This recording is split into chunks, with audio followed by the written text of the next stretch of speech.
जो चाहेगी वो होगा। और इस बात को सुनिश्चित करने के लिए दुनिया का सबसे बेहतरीन संविधान डॉक्टर बाबा साहब अम्बेडकर ने अपने साथियों के साथ बनाया। साथियों, ये संविधान देता है आजादी कि हर 5 साल में चुनाव होगा और 18 साल से ऊपर का व्यक्ति अपनी वोट का प्रयोग करेगा। और अगर 5 साल मियाद इसलिए है, अगर जिस व्यक्ति को वोट देकर सरकार बनाई और उसने आपकी सुनवाई नहीं की तो 5 साल में उसको पलट के किसी दूसरे व्यक्ति को मौका दे दो। आप इस प्रदेश में लंबे समय से कभी इसे कभी उसे मौका देकर नेता बना रहे और लोग नेता बनके अपने और अपने परिवार रिश्तेदारों का ख्याल रख रहे हैं। इस भीड़ में जब चुनाव खत्म हो जाएगा, अगले 5 साल ये नेता आपके दरवाजे नहीं आएंगे। जब सरकारें देश में या प्रदेश में नीतियां बना के आपको कुचलने का काम करेंगी या आपके अधिकारों को छीनने का काम करेंगी, तब ये नेता नजर नहीं आएगा। आपको कौन नजर आएगा? वो जो आपके दर्द को अपना समझता, वो जो आपको अपना भाई मानता हो, वो जो आपके साथ खड़ा होना चाहता हो। और देखिए, लोकतंत्र कितना खूबसूरत है। जो राजा महाराजा 5 साल हमारी गलियों में नहीं आते, जिनके टूटे बड़े लंबे लंबे होते हैं, जो हमारी तरह टूटी हुई सड़कों में पैर नहीं रखते, वो भी चुनाव के समय हमारे गलियों में आते और हमारे पैर पकड़ते हैं। और क्या कहते हैं पैर पकड़ के?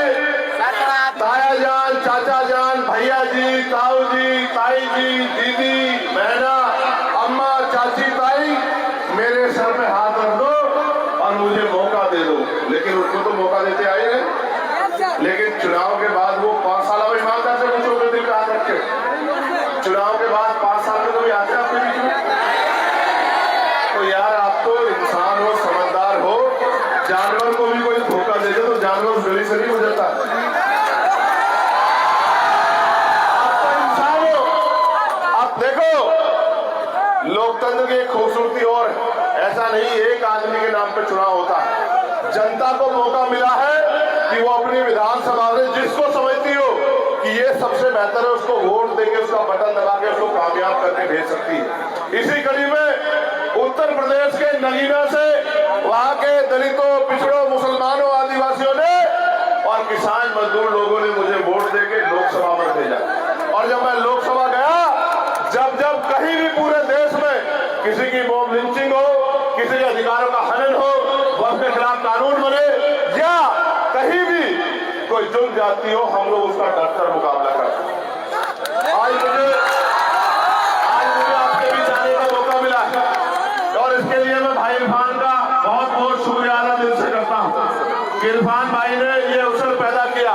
लेकिन आप जानते हो कितना दर्द है इस सीढ़े में। आपको याद है जमा मस्जिद की वो सीढ़ियां, जब एनआरसी का आंदोलन चल रहा था, आपको याद है? आप लोग भूल गए हो? बताओ। जब मुसलमानों की वोट लेके उनकी वोट से बने रहनुमा ठंड में, सर्दियों में घर में घुस गए थे और हमारी माए बहने साइन बाग बना के सभी जगह आंदोलन कर रही थी। मैं बिहार में भी आया था, सब्जी बाग बना था, कई बाग बने यहाँ पटना में, मुजफ्फरपुर में। और मैं उस समय वोट मांगने नहीं, आपको एहसास कराने आया था, बताने की कौन आपका अपना है, कौन आपके लिए पराया है। मुझे मौका मिलेगा तो जहां आपका पसीना पड़ेगा वहां खून देने का काम करूंगा। मेरी बात और बहुत जिम्मेदार से कह रहा हूं, यहाँ तो हालात ऐसी है कि आदमी के कपड़ों से प्रधानमंत्री कहते हैं कि पहचान आ जाता है कि कौन क्या है। लेकिन मैं आपको कह रहा हूं, 5 साल में एक बार ये मौका आएगा और अगर आपने गलती कर दी, धोखा दे खा लिया, तो अगले 5 साल आप कुछ नहीं कर पाओगे। देखो, मेरी बात पर गौर करना, आपके उत्साह की मैं सराहना करता हूं। मेरी आवाज आ रही है? हाथ उठाओ जहां तक आ रही है। बहुत अच्छी बात, बस गौर से सुनो। अगली 5 मिनट बहुत इंपॉर्टेंट। आप अगर 100 रुपए का सामान खरीदने जाओगे तो जिस सामान को जब खरीद लोगे तो उसको पलट के देखोगे नहीं देखोगे कि सामान सही है नहीं सही? बताओ। जो आप पीछे खड़े वो भी बताओ, देखोगे नहीं देखोगे? और अगर सामान खराब होगा, टूटा हुआ होगा, तो क्या करोगे? टूटे को ले आओगे या वापस करोगे? बताओ। बहुत अच्छी बात, यानी कि आप पैसे की अहमियत को समझते हैं और आप समझदार। 100 रुपए का सामान खरीदोगे, सामान नकली है, टूटा हुआ है, पैकेट फटा हुआ है तो वापस कर दोगे। लेकिन 5 साल में करोड़ों रुपए से कीमती जब वोट डालने का मौका आता है तो कभी इसको कभी उसको डाल आते हो, फिर कहते हो कि हमारी हालात नहीं बदल रही, हमारी सड़क नहीं बन रही, हमारे यहाँ बिजली नहीं आ रही, हमारे स्कूल नहीं बन रहे, हमारे कॉलेज नहीं बन रहे, हमारे यहाँ उद्योग धंधे नहीं लग रहे, हमारी यूनिवर्सिटी नहीं बन रही। क्यों लगेगी भाई? आपने अपनी वोट को ऐसे आदमी को जिसके आपके अधिकारों से, आपकी परेशानियों से कोई ताल्लुक ही नहीं। 100 रुपए की कीमत समझते हो, और बाबा साहब अम्बेडकर ने करोड़ों रुपए से कीमती जो वोट का अधिकार दिया है, जो इतना ताकतवर है कि जिसको चाहे वो आसमान में बिठा दो, जिसको चाहे जमीन पर पटक दो। इतनी ताकतवर चीज जो आपको वोट के रूप में देके दी है, उसकी अगर आप वोट की अहमियत समझ जाओगे तो मैं लिख के देता हूं कि आपकी तरफ आंख उठाने से पहले 1000 बार सोचना पड़ेगा। और आज मजदूरों के क्या हाल है मैं आपको अभी का बताता हूं। मैं आ जाता आपके बीच में 2 घंटे पहले, लेकिन दिल्ली में एटीसी के सॉफ्टवेयर में कोई दिक्कत हुई, 2.5 घंटे फ्लाइट नहीं हुई, और मैं तरसता रहा कि 1 मिनट की जल्दी से ठीक हो जाए तो मैं अपने भाइयों के बीच पहुंच जाऊं। ये झारखंड का बॉर्डर है। और जब वहां मैंने आपको ऊपर से देखा तो मेरा दिल खुश हो गया कि आप चाहे खुश हो जाए, मैं उनके बीच में चला जाऊंगा। वो बहुत देर से इंतजार कर रहे हैं। लेकिन सुनो, एयरपोर्ट में मुझे एक भाई मिला, कुशवा समाज का, मुझसे जयमीन करने लगा, पूछने लगा भैया बिहार जा रहा हूं। मैंने कहा हाँ। तो मैंने कहा आप नहीं गए वोट गिरने के लिए? तो बोला भैया परिवार यही रहता है, एक बार जाऊंगा, फ्लाइट से जाने की हैसियत नहीं है, ट्रेन से जाऊंगा तो कई 2-3 दिन लग जाएंगे, तो जो तनख्वाह मिलती है, रोजगार मिलता है, वो कट जाएगा, तो मेरे बच्चों का पेट भूखा रह जाएगा। उन नेताओं को तो कोई फर्क नहीं पड़ता जिनके मैं वोट डालने जा रहा हूं, और आपका प्रत्याशी वहां है नहीं जहां मेरा विधानसभा क्षेत्र। अगर आपका प्रत्याशी होता तो मैं जाता। तो मैं आपको एक बात बता रहा हूं, इलेक्शन कमीशन ये कहती है कि हमने व्यवस्था की है कि एक आदमी का वोट पड़ जाए। कैसे पड़ जाए गरीब का वोट, जो यहाँ से अपना पेट पालने के लिए दूसरे प्रदेशों में गया है? आप नहीं मानते कि सबसे ज्यादा मजदूर यहीं से जाता है? आप तो नहीं मानते हो। और ये वही मजदूर है ना कोरोना काल में, जिसके लिए सरकार में जो वर्तमान में यहाँ है एनडीए की, और केंद्र में उनके पास जब लॉकडाउन लगा कोरोना काल में, ना बस थी, ना ट्रेन था, ना रोटी थी, ना पानी था। यही सरकार है ना। जब आपकी बारी आती है तो इनके पास ना बस है, ना ट्रेन है, ना रोटी है, ना पानी, ना सर ढकने की जगह है। और जब इनका समय आता है, ये वो समय है कि नेता आपके पैरों में है। जब रिजल्ट आ जाएगा तो वो समय आएगा, आपको इनके काम के लिए इनके दरवाजों पे जाना पड़ेगा, और इनके दरवाजे बंद हो जाएंगे। मैं आपसे कह रहा हूं, ये इरफान मेरा भाई,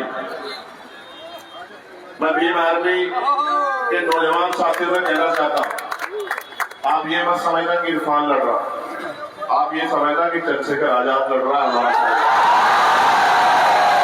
इस बात को दिल में रख के और जाना, यहाँ से वापस जब लौटना तो घर मत जाना।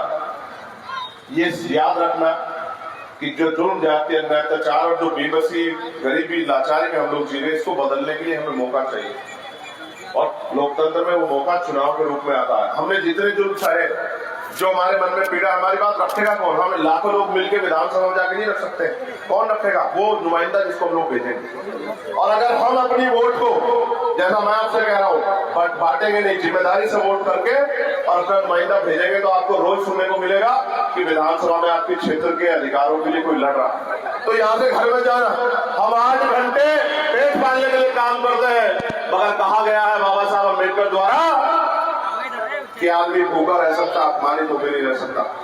तो अगले 3 दिन का समय आपके बाकी, 9 में जो सब खत्म हो जाए। आज 7 है, 9 में खत्म हो जाएगा। 8 और 2 दिन है। अगर सच में मुझसे प्यार करते हो तो हम रोजे भी रखते हैं, हम उपवास भी करते हैं, तो 2 दिन को इस तरह जियो कि ये 2 दिन आपसे कोई छीन ना पाए। घर घर जाकर मेहनत करो, और चुनाव चिन्ह छीन लिया हमारा चुनाव चिन्ह छीन लिया यहाँ, और चुनाव चिन्ह छीन के हमें ये चुनाव चिन्ह दे दिया। लेकिन ये नहीं जानते हैं, ये नहीं जानते कि हमारी तंजीमें कितनी मजबूत है। ये नहीं जानते हैं। ये निशान छीन सकते हैं आपके दिलों में जो प्यार हम लोगों ने मेहनत करके, मैंने इरफान, मैंने जो, उसको नहीं छीन सकते हम लोगों से। ये मोती की माला छाप जो है, ये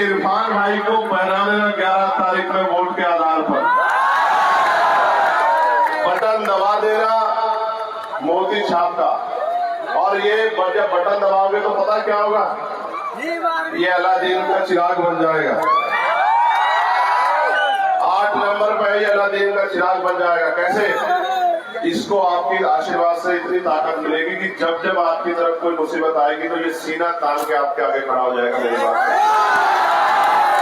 और जब आपके अधिकारों की बात आएगी तो ये अपने बच्चों को पीछे छोड़ देगा, आपके अधिकारों के लिए लड़ने काम करेगा। अगर इसके दिल में इच्छा न होती तो ये यहाँ आज आपको बुलाकर इतना बड़ा इंतजाम नहीं करता। मैं फिर आपसे कह रहा हूं, ये मौका जो आ गया है इसको जाने मत देना, बिल्कुल जाने मत देना। इस मौके को आप देखो किस तरह से चुनाव के बाद ये जो सेकुलर दल खुद को कहते हैं आपके जीते हुए प्रत्याशियों को तोड़ के अपनी पार्टियों में मिलाने का काम करते हैं। आप देखो आपके सामने। और जब आप तो आपके लिए कोई नुमाइंदा लड़ने काम करता है तो उस पर आरोप लगाने का काम करते हैं। आप ये बताओ, अगर आप वोट को तकसीम भी करोगे इरफान भाई जीत जाएगा, क्या इरफान आपको धोखा दे सकता है? बताओ, धोखा दे सकता है क्या? इरफान के दरवाजों पर जाके आपको दरवाजा बजा के पीटना पड़ेगा क्या? तो मैं इसलिए आपसे कह रहा हूं, हमारा अलायंस इस बात के साथ खड़ा है कि इस बार बैलेंसिंग पावर हमारे हाथ में है, सत्ता की चाबी। नीतीश जी बहुत कम एमएलए होकर बन जाते हैं ना मुख्यमंत्री, उनसे ज्यादा एमएलए की पार्टी होती है ना। लेकिन इस बार समीकरण ऐसी है, एक फेज का वोट पड़ गया कि बैलेंसिंग पावर इस अलायंस के हाथ में रहेगी। और फिर जब अलायंस के हाथ में रहेगी तो इस बार उनको मौका मिलेगा जिनका 18-20% वोट होके न डिप्टी चीफ मिनिस्टर बनता है न चीफ मिनिस्टर बनता है। इसलिए आपसे कह रहा हूं, लेकिन उससे पहले आपको अपनी संख्या तो बनानी पड़ेगी, नहीं बनानी पड़ेगी? और बनाओगे नहीं बनाओगे ये बताओ। जो मिलता रहा उसी में खुश हो गया। देखो एक कहावत है, अजमाए हुए को अजमाओगे तो वही मिलेगा जो मिलता है। आप बताओ उसमें खुश हो गए जो मिल रहा है? दोनों हाथ उठा के बताओ खुश हो गए? तो नहीं हो तो फिर कुछ बदलाव करना पड़ेगा। आप किसी को लाठी नहीं चला सकते, कानून अपराध है, किसी को बुरा नहीं कह सकते, लेकिन अपनी वोट का प्रयोग तो कर सकते हो। तो घर से निकलो, मेहनत करो। हमारे जिला अध्यक्ष जी दोनों हमारे अलायंस के पार्टी के जो नेता गणे हैं उनसे मैं कहूंगा वो सब यहाँ आ जाए सामने। आप ये मत सोचो कि इरफान भाई को ज्यादा मेहनत करनी, आपको ज्यादा मेहनत करनी, क्योंकि जीत का सहरा आपके सर सजेगा। ये तो नेता है, वहां ये विधानसभा में लड़ाई लड़ेगा और यहाँ इस विधानसभा में आप लोग लड़ाई लड़ोगे, आवाज बन के, ताकत बन के। इसलिए आपसे कह रहा हूँ, एक एक आदमी इरफान बन के, चंद्रशेखर बन के 8, 7, 8, 9, 10 तारीख को अपने बूथ को मजबूत करके और एक एक वोट से, ये वोट जब डालो तो ये डालना वोट कहते हुए कि आज हम अपनी ताकत बनाने जा रहे हैं, आज अपने भाई को ताकत देने जा रहे हैं। इस आधार पे बटन दबाना। और बटन गाय का दबाना है, बताओ, जोर से बताओ। मेरी आवाज ज्यादा है, मेरी आवाज ज्यादा है। बताओ कौन सा बटन है, कौन से नंबर पे है? मैं आपको एक बात और बता दूं, मैं गया था भोपाल, वहाँ पार्लियामेंट्री कमेटी की मीटिंग थी। वहां से रात आज सुबह आपके यहाँ 2 दिन यही रहूंगा, बिहार में प्रचार करूंगा। लेकिन एक बात आपसे कह रहा हूँ, आपका मेरा वोट का रिश्ता नहीं, दर्द का रिश्ता है। जब कहीं अन्याय होता है, चाहे वो झारखंड में हो या बिहार में या राजस्थान में, मध्य प्रदेश में नजीब का मामला हो, पहलू का मामला हो, अखलाक का मामला हो, या दिल्ली में गुरु घर रविदास जी का तोड़ा गया, कोई भी ऐसा मामला हो, हमारी पार्टी, हमारा संगठन, हमारे नेता किसी के आदेश की इंतजार नहीं करते। हम अपने भाइयों की लड़ाई लड़ना जानते हैं, उनके साथ खड़ा होना जानते हैं, हम अपना काम करते हैं ईमानदारी। इसलिए आपसे अपील करने आया, ये आप मुझे जब याद करोगे मैं आपके बीच में रहूंगा, लेकिन आज मैं आपको याद करने आया कि भाई आज आप हमारी मदद करा दो। कराओगे नहीं कराओगे बताओ? दोनों हाथ उठा के बताओ। एक पीछे वाले नहीं उठा रहे हैं। नाराज हो इरफान से, ज्यादा देर इंतजार करना पड़ा है। देखो आज आप इंतजार कर रहे हो, समय खर्च कर रहे हो, इससे शक्ति बन गई, कमजोर नहीं हो रहे आप लोग। जब आपका आपका आदमी एमएलए बन के विधानसभा में जाएगा तो आपके क्षेत्रों में काम कराने का अधिकार उसके पास आएगा, थाने कचहरी में आपकी सुनवाई होगी और आपकी तरफ जुल्म नहीं कोई कर पाएगा, आपके लिए पॉलिसी बनेगी। आप ये बताओ, सड़क कौन बना सकता है? जोर से बताओ। आप तो नहीं बना सकते ना। सरकारें बनाती है ना। हॉस्पिटल कौन बनाता है? अस्पताल कौन बनाता है? मेडिकल कॉलेज कौन बनाता है? कॉलेज कौन बनाता है? यूनिवर्सिटियां कौन बनाता है? नौकरियां कौन देता है? महंगाई पे लगाम कौन लगाता है? आप क्या हो? आप सरकार बनाने वाले हो, फिर भी बेबस हो। क्यों? क्योंकि अब तक आपने अपने आदमी को मौका नहीं दिया। करोगे नहीं करोगे मौका बताओगे, पलटोगे नहीं पलटोगे इस बार। और ये जो सरकार एनडीए की जिसने लोगों को जीना आराम कर दिया, इसको भी सरकार का इलाज कर दोगे नहीं कर दोगे? तो दोनों काम करने, अपनी ताकत भी बनानी है, इस अलायंस के प्रत्याशियों को जिताना है और इस तानाशाही शक्तियों को जवाब भी देना। बहुत बहुत धन्यवाद।